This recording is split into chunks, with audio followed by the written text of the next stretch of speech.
नमस्कार, आप देख रहे हैं ब्रेकिंग बिहार। अभी हम हैं राष्ट्रीय जनता दल ऑफिस में और राजद के प्रवक्ता एजाज अहमद हमारे साथ हैं। इनसे जानेंगे जिस प्रकार से आज एक बार फिर से पूर्व कृषि मंत्री राजद के एमएलए सुधाकर सिंह ने मुख्यमंत्री नीतीश कुमार पर सीधा हमला किया है।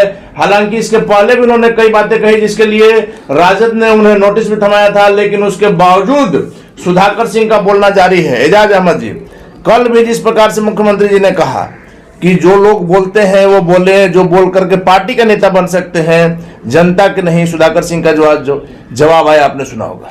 देखिए, हम देखे नहीं हैं, लेकिन एक बात स्पष्ट है कि नेतृत्व के स्तर से सारे मामले पर ध्यान दिया जा रहा है और स्पष्ट रूप से नेतृत्व इस मामले में फैसला लेने जा रहे हैं।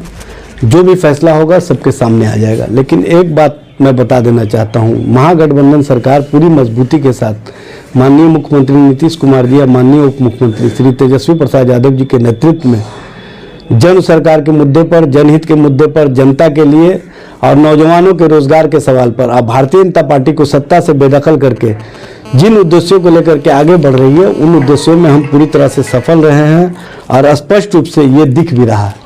ये बताने की आवश्यकता नहीं है और हमने जो बिहार से संदेश दिया है ये देश ने सुना है और देश स्तर पर महागठबंधन की जो स्वीकार्यता बढ़ रही है ये सबको पता है।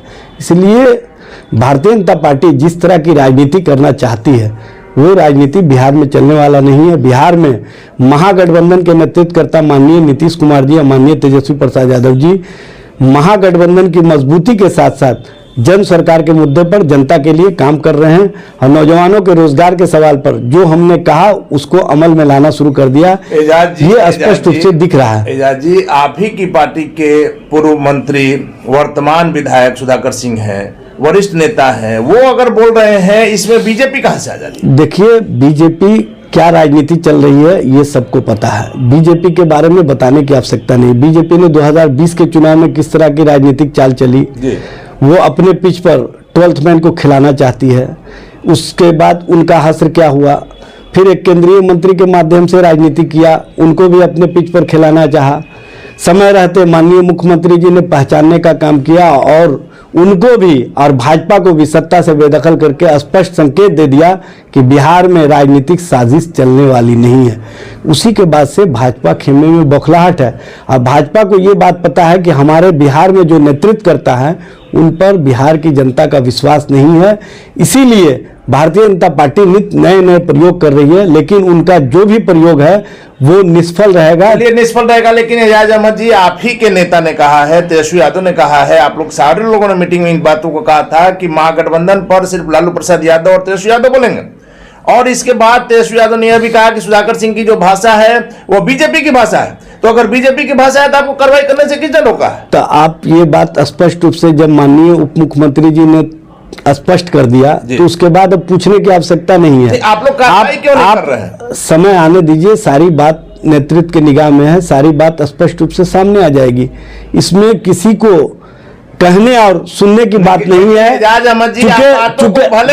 नहीं, बात टालने की बात नहीं है। चूंकि महागठबंधन अभी जिन उद्देश्यों को लेकर के हम आगे बढ़ रहे हैं उन उद्देश्यों में हम सफल हैं और स्पष्ट रूप से जो हमारा नेतृत्व का बॉन्डिंग है ये विश्वास का बॉन्डिंग है। विश्वास के साथ चलेगी तो आप कोई खींचातानी की स्थिति नहीं है। स्पष्ट रूप से जो लोग भी इस तरह का बयान दे रहे हैं वो नेतृत्व के निगाह में हैं और नेतृत्व के स्तर से सारी बातों को देखा जा रहा है। लेकिन एजाज अहमद जी, सुधाकर सिंह न सिर्फ पूर्व मंत्री हैं, विधायक हैं, बल्कि आपके प्रदेश अध्यक्ष के बेटे हैं, इसलिए इनका बयान और महत्वपूर्ण हो जाता है। देखिए, महत्व एक एक का होता है, लेकिन एक बात मैं बता देता हूं, जो महागठबंधन की मजबूती के लिए कार्य करेगा वो पार्टी के लिए महत्वपूर्ण है और जो महागठबंधन को कमजोर करने का प्रयास करेगा उसको नेतृत्व के स्तर से जिस तरह से बातें पहले ही कह दी गई है ये अब बताने की आवश्यकता नहीं है। लेकिन पार्टी के समय का इंतजार कीजिए, सब कुछ स्पष्ट हो जाएगा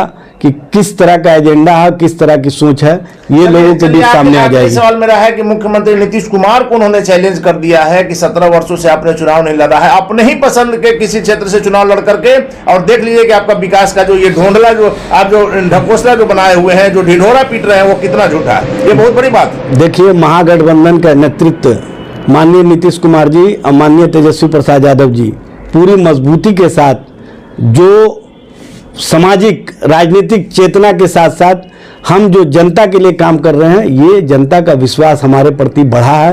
ये किसी से बताने की आवश्यकता नहीं है। स्पष्ट रूप से सारे बात सामने आ जाएंगे।